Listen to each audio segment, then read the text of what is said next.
Guys, kumusta kayo lahat? We're here again dito po sa Silang Cavite sa may bandang Tagaytay na. Nagkaroon po tayo ng mga meeting ulit, no? Mga strategy na binubuo po ng Heroes United.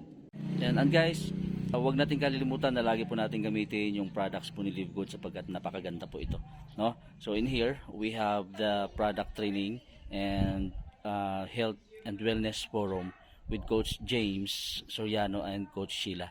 So umatin po kayo every Friday sapagkat ma-educate po kayo. And syempre, the Heroes United po ay always open po para sa lahat. Ano mang team po kayo, actually kami lahat po dito sa Heroes United, hindi po kami magkakateam.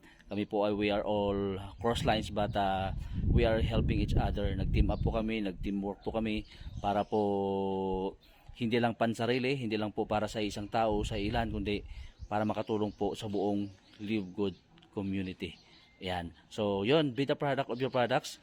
No, pag kailangan po ninyo ng products, nahirapan kayo, matagal at kailangan po urgent, kailangan niya, may mga kaibigan kayo, kakilala, kapamilya po na kailangan ng products natin na mga may sakit, no? Let us know, no? Tumawag kayo sa amin, mag-call kayo sa amin para at least ma-assist po namin kayo. Okay? So, we hope no na lahat po tayo someday makikita-kita na lahat po tayo ay unang-una nasa magandang kalagayan po yung ating kalusugan at syempre bukod dyan lahat po tayo mayaman na. Okay? See you at the top!